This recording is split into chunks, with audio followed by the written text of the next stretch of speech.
Bienvenidos, esto es Más Bienestar, un espacio creado y dirigido por el senador Carlos Julio González Villa, quien además de ser senador es nuestro psicólogo de cabecera. Hoy en nuestro programa hablaremos de un tema muy interesante y muy delicado. ¿Hay vida después del cáncer? Para eso nos acompaña un invitado muy especial, un doctor con toda la experiencia. Es el doctor Wilson Cubides Martínez, médico magíster en Administración de Salud y Salud Pública, con 32 años de experiencia. Es director ejecutivo de la Liga Colombiana contra el Cáncer, miembro del Consejo Directivo del Instituto de Salud Pública de la Pontificia Universidad Javeriana. Además es docente universitario desde hace 25 años. Sí, bienvenido, doctor, bienvenido, senador. Este es su espacio. Le cedo la palabra. Hoy tenemos un tema maravilloso, difícil, complejo, pero lo vamos a enfocar desde lo que queremos hacer: esperanza. Hay vida después del cáncer. Hay vida después del cáncer. En el año legislativo de lucha contra el cáncer que logramos declarar, nos hemos propuesto la tarea no solo de concientizar acerca de la detección temprana, del autoexamen, de la importancia que tiene su compromiso con su salud y su autocuidado, sino también la respuesta gubernamental, el sistema de salud. Queremos trabajar en las áreas que sabemos de manera práctica impactan mejorar la calidad de vida y las condiciones de tratamiento de una enfermedad tan compleja, muchas veces tan dolorosa y a veces pues muy relacionada con el dolor y con la muerte. ¿Hay vida después del cáncer, doctor? Bueno, primero que todo, gracias a Dios por darnos esta oportunidad de compartir con todos los televidentes que nos están viendo y escuchando esta experiencia tan importante que vamos a debatir y a socializar en muchos aspectos hoy. A Más Bienestar, senador, muchas gracias por la invitación. Alexandra, muchas gracias por la invitación. Y bueno, referente al cáncer, hay muchos mitos, muchas creencias, pero también hay muchos estigmas. El principal es que cuando a una persona, a una familia le dicen que alguien tiene cáncer, automáticamente piensan que es la muerte. Y resulta que no es así. La ciencia ha evolucionado mucho y también la salud pública ha evolucionado mucho y hay mucha vida después del cáncer. Y mucha vida no solamente para el paciente, sino también para su familia, para sus cuidadores, para las personas que lo rodean. Yo creo que tenemos que cambiar ese chip y esa forma de ver el cáncer, porque nosotros como Liga Colombiana contra el Cáncer, nuestras 32 seccionales y capítulos en todo el país, tenemos una misión y es cambiar la experiencia del cáncer en el paciente, su familia y la comunidad. Para entrar en materia en lo que nos concierne pues con respecto a este tema tan delicado, pues ¿cómo podríamos hacer para prevenirlo? Esa es como la pregunta que quizás se hace todo el mundo. ¿Cómo prevenirlo? Siempre hablan de prevención, pero a la final cuando terminan ya en diagnósticos, pues es muy tarde o bueno, en fin, no hay mucho por hacer. Bueno, esa pregunta, Alexandra, es muy importante. ¿Por qué razón? Primero para prevenir hay que conocer. Y hay que conocer que el cáncer no es una sola enfermedad, hay muchos tipos de cáncer. Cada uno de los tipos de cáncer se comporta de una manera muy diferente, pero hay ciertos factores protectores y ciertos factores de riesgo que son comunes a todos los tipos de cáncer, si hablamos de tener acciones que nos permitan prevenir de alguna manera el cáncer. Bueno, la ciencia ha estudiado durante muchísimos años y hay estudios que demuestran que hay ciertos factores de riesgo que aceleran o más bien propician con mayor probabilidad tener cáncer en una persona. Bueno, obviamente hay que mencionar que esos factores de riesgo son múltiples, por lo tanto el cáncer, que no es una enfermedad sino son muchas, tiene multifactores que lo causan. Entonces, uno de los primeros factores de riesgo tiene que ver con los hábitos de vida. La obesidad, el sobrepeso es un factor de riesgo para tener cáncer. Lo mismo los hábitos de vida de sedentarismo, no hacer ejercicio, estarse totalmente quieto en su casa, en su trabajo, no moverse, pues eso también es un factor de riesgo. Hay otros factores de riesgo que coadyuvan también y se relacionan directa o indirectamente con el cáncer, como por ejemplo el tabaco. Bueno, recientemente también se han establecido unos factores de riesgo muy asociados al alcohol. Y pues obviamente el alcohol, obviamente pues es un elemento que consumimos todos, algunas personas de pronto exageradamente, pues hay que tener mucho cuidado también con el alcohol. Bueno, también hay otros factores de riesgo como por ejemplo los familiares, y dependiendo del tipo de cáncer, hay cánceres que se asocian más a la herencia. Hay otros que no tanto, pero hay otros que sí, porque por eso decía que hay muchos tipos de cáncer. Lo mismo el tema de la etnia, de la raza, de las personas. Hay ciertas razas que se asocian más a cáncer y no a todos los cánceres, a ciertos tipos de cáncer. Entonces hay que conocer todo esto primero, porque si primero los vemos como factores de riesgo, también tenemos que voltear un poquito la torta y verlos como factores de protección. Entonces, hacer ejercicio es un factor de protección. Mantener un peso sano es un factor de protección. No consumir tabaco, no consumir cigarrillos electrónicos ni vapeadores también es un factor de protección. Y aquí es donde quiero hacer un punto de reflexión serio. Hemos insistido en más bienestar, en la necesidad de motivar a nuestros hijos, a los niños, niñas y jóvenes, a deshacerse del sedentarismo. El sedentarismo está causando muchísimos problemas. A eso le sumamos el tiempo de exposición a los dispositivos electrónicos y la falta de ejercicio físico. Comida chatarra, comida ultra procesada, ultra conservada, comida altísima en sodio y altísima en azúcares. Eso está profundamente relacionado con los factores de riesgo o muy bien con los factores protectores. Y si a eso le sumamos algo que está muy relacionado con una pregunta que yo quiero hacer en este momento. Si usted es un hombre mayor de 40 años de edad, ¿ha ido al urólogo? ¿Ha pedido cita con el especialista? ¿Ha solicitado que le hagan un antígeno prostático?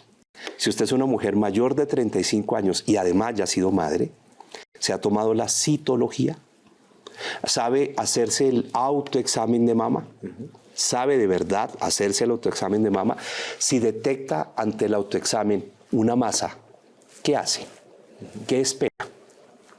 ¿Usted ha venido sintiendo gastritis y ha venido tratándolo con lo que la publicidad dice, trate esta gastritis con esto que le va a aliviar? ¿Sí?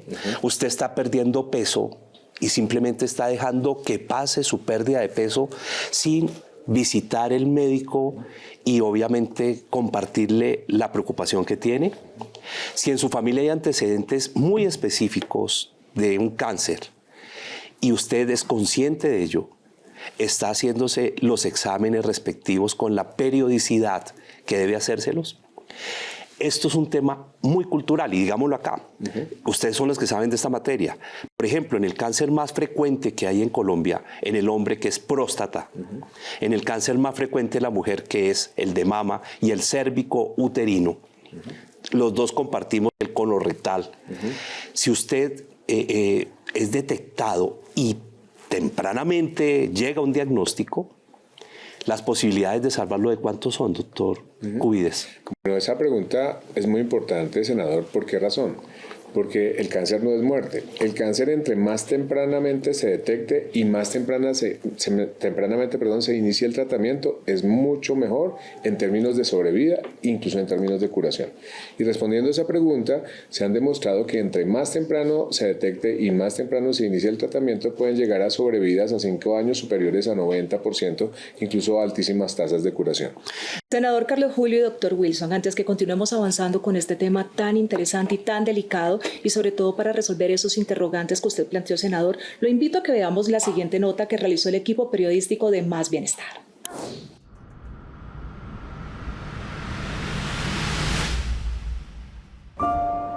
La palabra cáncer es una palabra que asusta en gran magnitud.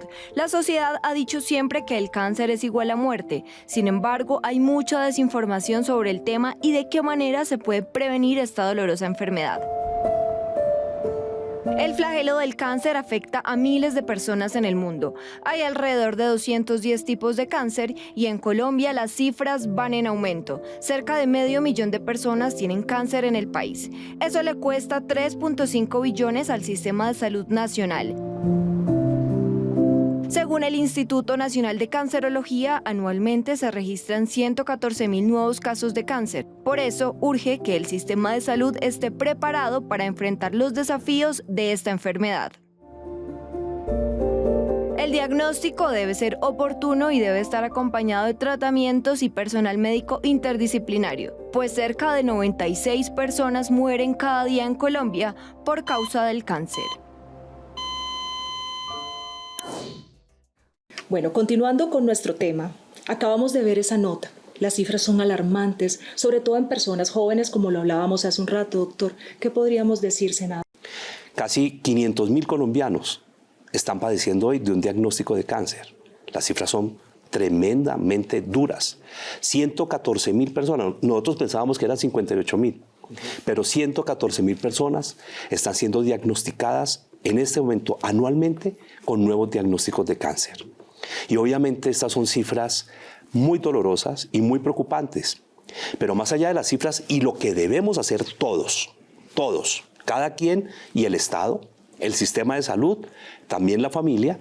Además de eso, yo quiero que interpretemos en este momento lo que significa el diagnóstico del cáncer. Y por eso es tan importante la posición que asumimos ante el dolor, el sufrimiento y la enfermedad. Y en este momento es donde entendemos la necesidad de entender cómo cada quien maneja de forma diferente y cómo cursa de manera diferente, de acuerdo a eso, a su propia construcción de vida, a su propio proyecto de vida, cómo construye la respuesta a un diagnóstico de cáncer. Pero sin duda alguna, las cifras son muy alarmantes. Y en los jóvenes, doctor Cubides. Los jóvenes, y hay que llamar mucho la atención sobre eso, no hacen ya casi ejercicio. Se conectan mucho a su computador, a su celular, a las redes sociales. Incluso hablando de los jóvenes más jóvenes de los niños, hablando del futuro de esos niños y hablando de su futuro en cuanto a cáncer, ya cuando sean de pronto adultos jóvenes o adultos mayores, pues obviamente la tendencia es a que ellos, y los vemos, se quedan en su casa, incluso no salen a hacer ejercicio, no salen a compartir con sus compañeros, comparado como éramos nosotros de joven. ¿Hay algún estudio que muestre la relación entre la exposición a los dispositivos electrónicos y el cáncer, doctor Cubides? Bueno, se están desarrollando muchos estudios en este momento, son estudios de mucho tiempo, incluso con el tema de los celulares, por ejemplo. Todavía no hay unas cifras conclusivas, pero sí se están desarrollando esos estudios. Bueno, ahora, eso en cuanto a la exposición de las ondas, digamos, de radio o las ondas de electricidad, vamos a ver en pronto tiempo ya qué resultados van a arrojar esos estudios. Pero sí, digamos, como la conexión y la permanencia en esos dispositivos electrónicos es lo que hace que esos cambios de vida estén, digamos, en estilos, dándose muy fuertemente en las personas más jóvenes. El tiempo en el cual surgen los síntomas, se presentan los síntomas en una persona y consulta para el diagnóstico, ¿cuál es en Colombia? Bueno, eso es muy importante. La cuenta de alto costo, que es una institución asociada al Ministerio de Salud, nos dice que dependiendo, digamos, de la zona del país, pero en promedio en el país, ese periodo de tiempo puede estar por el orden de algunos 100 días en promedio. 100 días que de pronto, pues si los vemos en número, de pronto no son tan importantes, pero en términos de oportunidad de empezar el tratamiento son muchísimo, muy importantes. ¿Y el tiempo entre el diagnóstico y el tratamiento? Bueno, ahí sí ha habido una evolución en nuestro país, gracias a Dios, y se ha reducido. Antes era superior a los 45, 50 días. Hoy estamos en un promedio de 30 días, también según cifras de la cuenta de alto costo. Pero hay muchos retos, porque eso es un promedio. Hay regiones del país donde ese periodo de tiempo es mucho más amplio y nos tiene que llamar la atención porque no todas las zonas del país tienen los mismos servicios contra el cáncer, ¿no?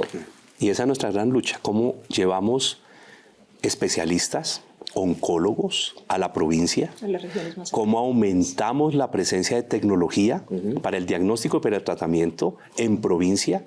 ¿Cómo logramos humanizar el diagnóstico y el tratamiento en las diferentes regiones de nuestro país?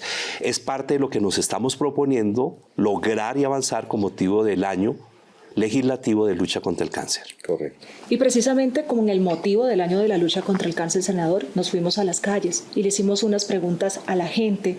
¿Qué es lo que más le preocupa del cáncer? ¿Por qué cree que el cáncer se ha disparado en el país? Bueno, o a nivel mundial. Y si usted o alguien de su familia lo ha padecido, ¿cómo lo han vivido? Escuchemos. Bueno, lo que más me preocupa a mí del cáncer es que en mi familia ya hay antecedentes de cáncer y sé que el procedimiento es muy doloroso y por tanto pueden fallecer. Sus síntomas pues es muy difícil de detectar y cuando al fin te detectan cáncer pues ya puedes estar en una etapa muy avanzada y pues ya es muy difícil de curar. Muchas veces uno no sabe que lo tiene y uno muchas veces va y sucede que hay un cáncer y uno no sabe cómo manejar esa situación. Yo creo que por la mala alimentación, los malos hábitos de todos. Pues yo creo que en cierta parte es mucho la alimentación, porque ahora ya no es tan natural como lo era antes y ahora tiene demasiados conservantes y cosas pues que realmente dañan la salud como tal. Un tema bastante delicado y muy traumático para la familia, ¿sí? Ya que venga de mucho tiempo y muchas veces pues las EPS no cubren lo suficiente para cubrir las necesidades. En mi caso, pues mi papá sufre de cáncer hace 4 años. Nuestra familia ha sido un golpe muy duro porque él siempre fue un sustento que tuvo nuestra familia y pues en el momento de que todos nos enteramos de lo que estaba pasando, pues fue una crisis. Bueno, senador y doctor Wilson, acabamos de escuchar las respuestas de la gente en la calle. La respuesta más recurrente es el miedo, es la angustia de ser diagnosticados con algún tipo de cáncer, sea cual sea. No saben cómo actuar, si decirlo o no decirlo, cómo van a afrontarlo. Entonces, podríamos decir? Mi primer trabajo en el hospital universitario al que yo pertenecí fue precisamente acompañar los diagnósticos de enfermedades catastróficas como el cáncer. Y en ello aprendimos 3 cosas que son fundamentales.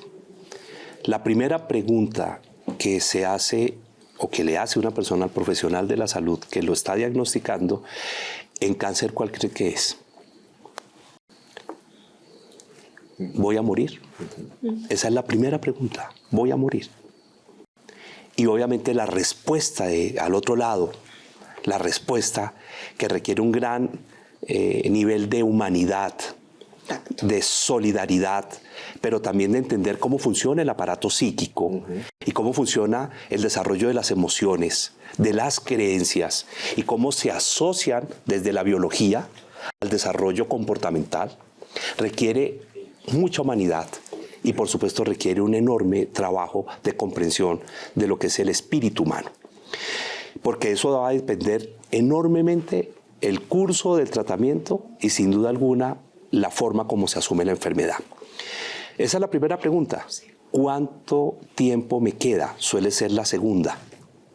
Cuando le dice uno es una enfermedad grave, en un estadio 4, con una metástasis, pues obviamente la respuesta es muy compleja, porque por más que se quiera decir algo diferente, pues la responsabilidad y la ética obliga a decir, bueno, estamos ante un tema difícil, ¿sí? Por más que uno quiera dar una esperanza.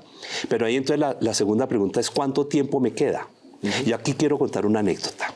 Me acuerdo de una paciente que yo le pregunté previamente cómo vivía su vida. Y era una vida terriblemente monótona, terriblemente aburrida, sin mayor pasión, desarrollada bajo la rutina, medida por los tiempos y los horarios, sin mayor recompensas afectivas ni emocionales, sin un círculo interesante que permitiera pensar que estaba construyendo una narrativa, una buena película de vida. Y entonces me dice la paciente, esto fue molestando, yo dejo la claridad. Y me dice la paciente, ¿cuánto tiempo me queda de vida? Y yo le digo, ¿para qué quieres saber? Y dice, no, porque sé que es algo muy grave. Como estás viviendo, ¿qué más da? Sí, o sea, de la manera como estás viviendo, pues ¿qué más da si no has vivido? Sí. O sea, ¿por qué tienes que esperar a que te diagnostiquen cáncer para viajar? ¿Por qué tienes que esperar a que te diagnostiquen una enfermedad grave para vivir a plenitud, para conocer lo que quisiste conocer? Si lo hubieras podido hacer. Claro que sí. Porque tienen que diagnosticarte algo para que recuerdes que la vida es bella y que vale la pena vivirla. Correcto. Entonces, ahí es donde viene una aproximación muy interesante. Vuelvo y les recomiendo un libro de Víctor Frank, El hombre en busca de sentido, que trata sobre el sufrimiento y el dolor humano, cómo los seres humanos atravesamos el sufrimiento y qué nos sirve para superar el sufrimiento grave y el dolor humano insoportable. Y yo he visto, me acuerdo, pacientes simultáneamente a los cuales le diagnosticábamos el mismo tipo de cáncer, en el mismo estadio y con las mismas características de vida socioeconómicas, etc. Y uno ve la persona que lo asume con muchísima fortaleza, guerreros y guerreras que tienen sentido y significado en la vida, que se agarran del médico, de su equipo de trabajo, que se agarran de su familia, familias que además se convierten en un factor protector y estimulador, y uno ve cómo cursa el cáncer de una manera muy diferente a esa otra que desde el diagnóstico u otro está derrotado, ¿sí? Y fue a agonizar en vida. Correcto. Y senador, mire que con esas experiencias que usted ha contado, quiero compartir. En la Liga Colombiana contra el Cáncer tenemos un programa muy bonito que se llama Bibliotecas Humanas. Bibliotecas Humanas es la forma en que comparten los pacientes y sus familias y sus cuidadores la experiencia del cáncer. Bueno, nos llamó la atención, hablando de cómo asumen en la vida las personas, no solamente la vida, sino también el cáncer, un paciente que tuvo la siguiente, digamos, experiencia y no la compartió. Estábamos en una reunión de trabajo con los pacientes y bueno, le preguntábamos a cada uno qué experiencia ha tenido con el cáncer. Y él llegó y dijo la siguiente que nos desfasó a todos, dijo, gracias a Dios me dio cáncer. Entonces todos quedamos perplejos, ¿cómo así que gracias a Dios me dio cáncer? Dijo, sí, gracias a Dios me dio cáncer porque el cáncer me hizo sentar los pies sobre el suelo. Yo era una persona muy déspota, muy mala persona con los demás. Me concentraba mucho en el trabajo, descuidé mucho a mi familia, no disfrutaba con ellos. Gracias a Dios me dio cáncer porque me hizo pensar en lo que realmente en la vida es importante. La familia, disfrutar de las cosas de la vida, tratar bien a las personas. Y ella, como paciente con cáncer, dijo, bueno, y gracias a Dios me dio cáncer porque me ha hecho cobrar el valor que antes no tenía para afrontar la vida.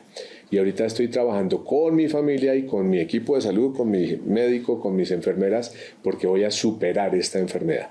Entonces, esa actitud es súper importante porque el cáncer no es muerte, el cáncer es vida. Y el cáncer es vida es porque nos da lecciones y nos enseña a vivir mejor la vida. Y la actitud con que tú que nos estás viendo, si llegas a tener cáncer en este momento o llegas a padecerlo en algún momento, Dios no lo quiera, pues obviamente la actitud con que la asumas va a tener resultados también muy positivos en tu estado de salud y en el resultado de tu tratamiento. Es importante mencionar eso, pero también hay que mencionar otros mensajes que nos han dejado en esas mesas de trabajo los pacientes. Muchos de los pacientes dicen, ay, ¿yo por qué no fui al médico cuando pude haber ido? ¿Sí? ¿Por qué no me hice el examen cuando pude habérmelo hecho?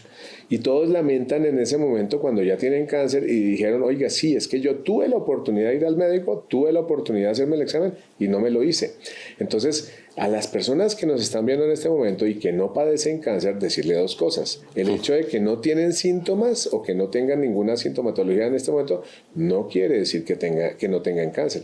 Pueden tener en este momento cáncer. Ese es otro de los mitos. La gente piensa que porque no siente síntomas es que no tiene cáncer.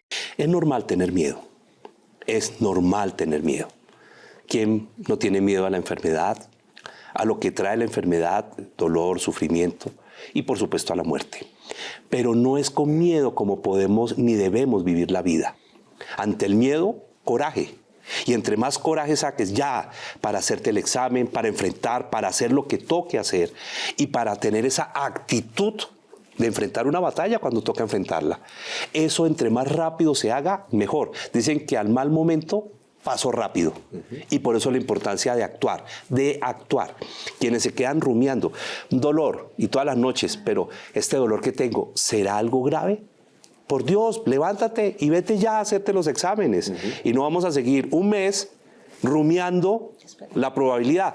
De hecho, muchas veces parte de lo que pensamos que nos va a ocurrir no ocurre. En el 90%, eso está medido clínicamente, el 90% de los miedos que tenemos nunca se van a configurar, o sea, no va a pasar. El 90% son miedos, muchos aprendidos y muchos obviamente hablados. Por eso, la actitud positiva, el desarrollo de una emocionalidad resistente, la capacidad de instalar en nosotros creencias, ojo familia, las creencias que instalamos en nuestros hijos, soy fuerte, yo puedo, yo creo, yo merezco.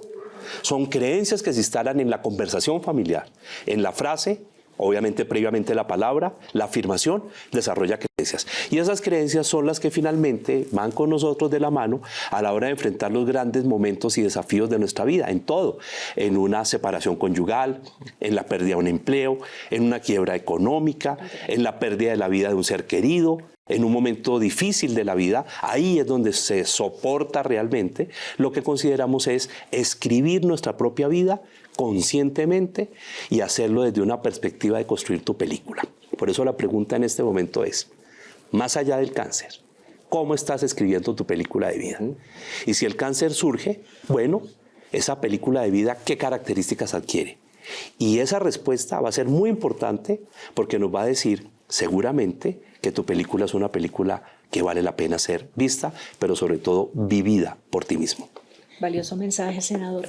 Doctor Wilson, ya para ir concluyendo, pues digamos, este tema, ¿qué recomendaciones podríamos darle a esos pacientes, personas que quizá están padeciendo o están esperando a lo mejor un diagnóstico que no sea pues nada alentador, pero también a esas familias que están viviendo ese proceso con esas personas? Bueno, yo creo que ese mensaje tiene que ir muy de la mano de lo que la Liga Colombiana contra el Cáncer tiene como su base y su fundamento, y es el voluntariado. Ese voluntariado nos ha enseñado durante muchísimos años cómo afrontar el cáncer. Bueno, en primer lugar decir, y haciendo alusión a nuestro programa, a este programa, hay vida después del cáncer. Sí, hay muchísima vida y por favor no piensen que hay muerte después del cáncer. Hay muchísima vida. Y sobre todo hay muchísima vida si lo diagnosticamos y empezamos a tratar a tiempo. Pero también hay que decir que gracias a la evolución de la ciencia, también las personas que están en tratamiento con cáncer tienen muchas probabilidades de vida. Incluso mire que, por ejemplo, hay un tratamiento en quimioterapia que es muy, digamos, eficaz en este momento. Ha venido avanzando muchísimo, que es la inmunoterapia. Incluso hay estudios clínicos que demuestran que cuando uno se deprime, las defensas se bajan. Cuando uno está con mucho ánimo, con muy buena energía, las defensas se aumentan. Y la inmunoterapia se basa en que con el sistema inmune y con medicamentos que ayudan al sistema inmune se ataca el cáncer. Y hay unos porcentajes importantes de mejoría, incluso de curación. Entonces hay mucha vida después del cáncer. Y hay mucha vida no solamente para el paciente, hay mucha vida también para la familia y los cuidadores. Por eso necesitamos cuidadores fuertes, resilientes, cuidadores comprometidos con su labor de cuidar. No es fácil, obviamente no es fácil. De hecho, cuando una familia padece cáncer, porque no es la persona, es su familia, una persona sale del circuito laboral. El 30% del gasto de bolsillo de una familia está relacionado con el gasto de bolsillo por un tema como el cáncer. Claro, correcto. El empobrecimiento también está relacionado, porque no es solamente el tema del cáncer, sino todas las consecuencias que tiene. Entre otras cosas, el estigma. Aquí estamos trabajando un proyecto de ley que se llama Olvido Oncológico, que es para evitar que las personas que han sobrevivido al cáncer sean estigmatizadas en lo laboral, en lo productivo, en lo comercial, en todo, producto del cáncer. O sea, vamos a romper el estigma. Vamos a ver si logramos superar eso. Eso es uno de los proyectos de ley que estamos trabajando aquí en el Senado. Pero yo volvería a decir, es muy importante la actitud, la conciencia y el desarrollo emocional con el cual se atraviesa un tratamiento de cáncer. La buena noticia, en Colombia hay muy buena radioterapia. Tenemos quimioterapia debidamente instalada y sin duda alguna ha sido una maravilla la inmunoterapia. Y el último mensaje, la espiritualidad. La espiritualidad.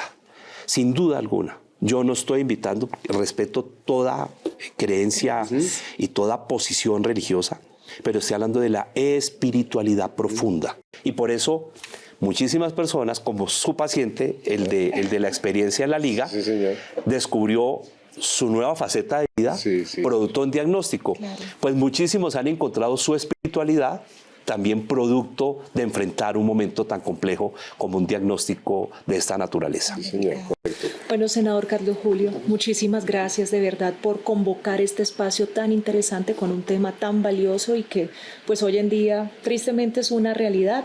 Doctor Wilson, mil gracias de verdad por acompañarnos, por aceptar este espacio y compartirlo con nosotros y pues con todos los televidentes. Hay mucha información que muy respetuosamente invito a que consulten nuestra página web www.ligacancercolombia.org y nuestras redes sociales en donde nos pueden encontrar como @ligacancercolombia para que todas esas preguntitas y mitos que tienen de pronto sobre el cáncer las puedan aclarar allí. Muchas gracias. Quiero hacerle un reconocimiento muy especial a la Liga de Lucha contra el Cáncer, Gracias. Una enorme gratitud en nombre del pueblo colombiano por todo lo que están haciendo.